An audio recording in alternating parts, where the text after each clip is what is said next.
દાહોદમાં ભાજપ સમર્થક અને વીએચપીના જે સભ્યોએ પ્રાચાર્યએ એક દીકરી સાથે 6 વર્ષની દીકરી સાથે જે જઘન્ય કૃત્ય કર્યું છે એના આખા દેશમાં ઘેરા પ્રત્યાઘાતો પડ્યા છે। આપણું સમાજ, આપણી માતાબેન દીકરીઓ,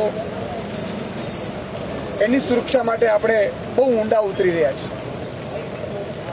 સરકાર તંત્ર ઊંડું ઉતરી રહ્યું છે। આપણી વ્યવસ્થાઓ એટલી બધી ખોખલી થઈ ગઈ છે। આજે એમના પરિવાર સાથે મુલાકાત કરી છે।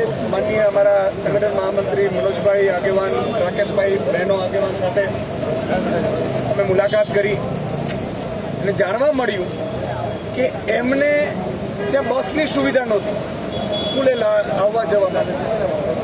આપણે મોટી મોટી વાતો કરીએ છીએ પણ એ અંતરિયાળ વિસ્તારમાં આપણે હજી બસ સુવિધા કે રિક્ષા સુવિધા પૂરી નથી પાડી શકી અને એટલા માટે એ આચાર્યની ગાડીમાં એમના માતાએ એ બાળકીને મૂકી અને જે રીતે એમણે માની લો કે ઘણા સમયથી લઈ જતા હતા, એનો અર્થ એ થયો ઘણા સમય સુધી દીકરી સાથે એને કંઈક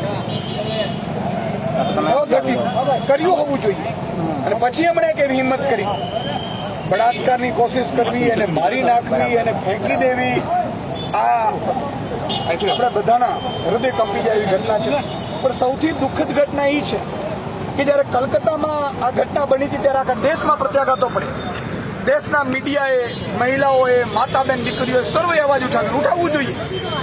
પણ જ્યારે ગુજરાતમાં ઘટના બની છે, દાહોદમાં ઘટના બની છે, એક સામાન્ય પરિવારમાં ઘટના બની છે, શું એમની દીકરીની કંઈ આપણા માટે કિંમત નથી? મુખ્યમંત્રી માટે કિંમત નથી? આજે મુખ્યમંત્રી ધરણા કરે છે, રાજકીય ધરણા કરે છે।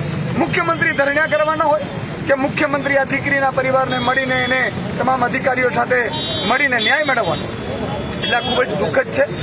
મારે મોની બાબા મુખ્યમંત્રીને કહેવું છે કે મમતા દીદીને તમે લેટર લખતા હતા કે આમ કરો મમતા દીદીને, આમ કરો। મમતા દીદીએ તો 10 દિવસમાં કાયદો લાવ્યા, તમે શું કર્યું? તમે આજે ધરણા કરવા બેસી ગયા છો, શરમ આવવી જોઈએ। અને ભાજપે આજે દાહોદમાં પણ અહીંયા ધરણા કર્યા છે અને દીકરી માટે કશું જ નહીં। આજે તમે દાહોદ જિલ્લાને તો મૂકી દેવું હતું। એટલે દાહોદના જે લોકલ ભાજપના નેતાઓ છે એમને પણ મારી હાથ જોડીને વિનંતી કરી છે કે 10 દિવસ સૌ કોઈ પાડે છે, દુશ્મન હોય ને એ 10 દિવસ પાડે છે, આવા તાઇફાઓ કરતા નથી। ત્યારે આજે ધરણાઓ કરી અને જે સ્થિતિ એટલે આજે આમ આદમી પાર્ટીએ એમના પરિવારને મળી સાંત્વના પાઠવી છે। આજે તમે જોયું હશે કે ચાલુ વરસાદમાં અમે મૌન રેલી, કેન્ડલ માર્ચ કાઢ્યું છે।